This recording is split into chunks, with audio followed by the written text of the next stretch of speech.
खुलुमबाय आं माइनाव बसुमतारी गिबियावनो बर' रादाब नायगिर नोंथांमोनखौ आंनि चेनेलाव बरायहरबाय लोगोसे गोजोन फुंबिलिनि गाहाम हामलायथि बावहरबाय नोंथांमोननि थाखाय लानानै फैबाय आं गोदान मोनसे रादाब नोंथांमोना भिडिअखौ अननानै जोबजासिम नायलांदो। दिनैनि गिबि रादाबाव दङ बर' बिजोंनि सोलोंथाइनि जेंनाफोरखौ सुस्रांनांगौनि थाखाय रायजो नाङैनो एबसुआ 3 घन्टा सोमावसारदोंमोन। थांनाय मैया आसाम जुडिसियेल सार्भिस आनजादाव बर' रावखौ सोफादेरनो एबसुआ गोख्रों दाबि खालामदों। सिटेट आनजादाव बर' रावखौ लेंगुवेज महरै सोफादेरनाय बर' बिजोंनि गं 35 गोदान मडेल गोजौ फरायसालि गायसननाय गं 101 बर' बिजोंनि गोजौ फरायसालिफोरखौ गोजौसिन गेजेरारि फरायसालि थाखोआव जौगाहोनायजों लोगोसे बेफोर जौगाहोनाय फरायसालिफोरनि थाखाय फोरोंगिरिफोरखौ थिसननाय बिटिआर गोरोबथानि दफा 6.3खौ मावफुंनानै सोरखारि नङै भेन्सार फरायसालिफोरखौ थाबैनो सोरखारि खालामनाय। बर' बिजोंनि फरायसालिफोराव लांदां जानानै थानाय आरो फोरोंगिरि थिसननो थालांनाय फोरोंगिरिनि मासिफोरखौ थाबैनो सुफुंनाय बायदि बायदि गासै मोन 14 गाहाय दाबिफोरखौ लानानै दुलाराय बर' फरायसा आफादा मैया सोरखारनि हेंथायै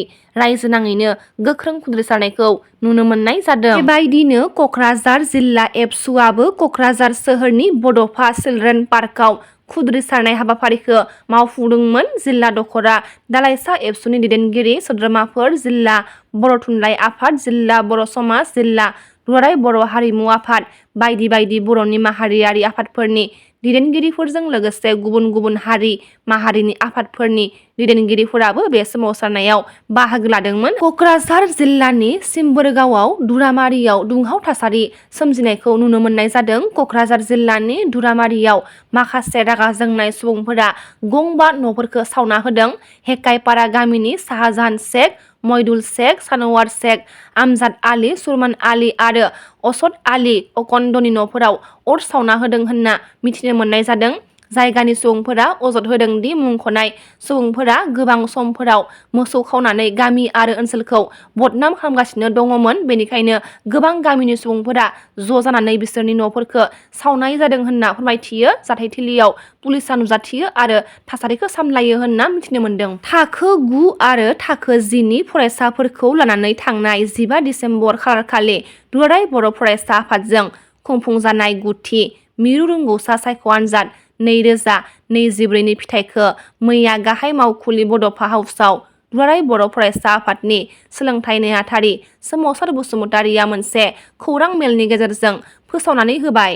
मख'जाथावदि गुथि मिरु रोंगौथि सायख' आनजादाव गाहायै मोन 18 जिल्लाफोरनि गासै 15,230 फरायसाफोरा आनजाद लिरदोंमोन। बेनिनो थाखो 10 निफ्राय सेथि मासियाव बाक्सा जिल्ला मेदाघाट बाथौ आश्रम गोजौ फरायसालिनि फरायसा मिथिसार स्वर्गियारि, नैथि मासियाव तामुलपुर इउएन एकाडेमि नि फरायसा नयनमणि बर', बाक्सा जिल्ला मेदाघाट बाथौ आश्रम गोजौ फरायसालिनि फरायसा जन बर' आरो थाखो 9 निफ्राय सेथि मासियाव बाक्सा जिल्ला बरमा बाथौ आश्रम उइस एस स्कुलनि फरायसुलि दैजिरि नार्जारि, बाक्सा जिल्ला आंगारदवा इउएन एकाडेमिनि फरायसा जुहिसा कसारि आरो चिरां जिल्ला जोंमा रेसिडेन्सियेल बड' मिडियाम हाइ स्कुलनि फरायसुलि दिपा रानि बसुमतारि आरो थामथि मासियाव चिरां जिल्ला अक्सिन बिजनि हाइ स्कुलनि चरणलता नार्जारिया मासि आवग्रिनो हायो होनना मिथिनो मोननाय जादों।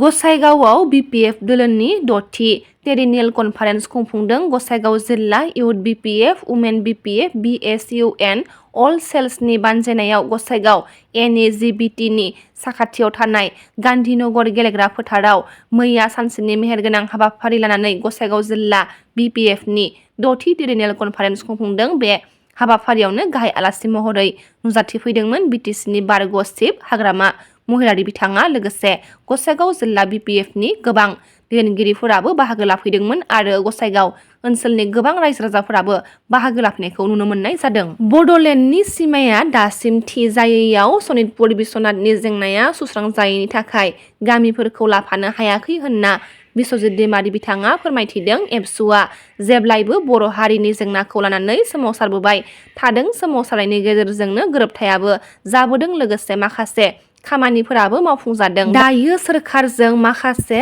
आन्डारस्टेन्डिंबो जालायदों। माखासे खामानि मावनांगौ दंमोन, बेफोर मावफुं जायाखै, जायनि थाखाय धरना एबा सोमावसारनायखौ लानो गोनां जादों। सोरखार एबा एबसु जयै लोगो हमलायनानै सावरायलायोब्ला बेफोर जेंनाफोरा थाबैनो सुस्रांजागोन आरो BKWSC दानानै होबाय, नाथाय दासिम गामिफोरा फाइनाल जायाखै आरो बिसायख'थि जायाखै।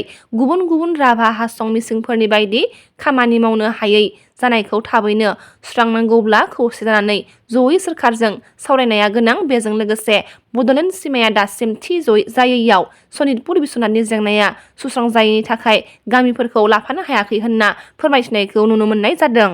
दिनैनि गेजेराव गिबि मन्थ्रि बिथाङा मोजां रादाब हराब्ला गोख्रों सोमावसारनाय लाबोफिनगोन इउबिपिअ होननानै मनरन्जन बसुमतारी बिथाङा बुंथिनायखौ नुनो मोननाय जादों। कामरुपनि जाजि खनायाव खौसेथि बर' सुबुं आफाद इउबिपिअनि 17थि बोसोरसालिया जथुम्माया गाजा गोमजायै सोलिगासिनो दङ। थांनाय साननिफ्राय सोलिनाय खौसेथि बर' सुबुं आफादनि इउबिपिअनि 17थि बोसोरसालि जथुम्माया जागासिनो दङ। नैथि साननि फुंबिलि समाव गिबि हाबाफारि बायदियै आफादनि फिरफिला बिरहोनाय हाबाफारिखौ मावफुंदोंमोन इउबिपिअनि आफादगिरि मनरन्जन बसुमतारीया। रादाबा एसेनोसै, गाबोन फिन गोदान रादाब लानानै लोगो मोनगोन। नोंथांमोना भिडिअखौ जोबजासिम नायबायब्ला अन्नानै लाइक, शेयार, कमेन्ट लोगोसे साबस्क्राइब खालामनानै होदो। गोजोन्थों।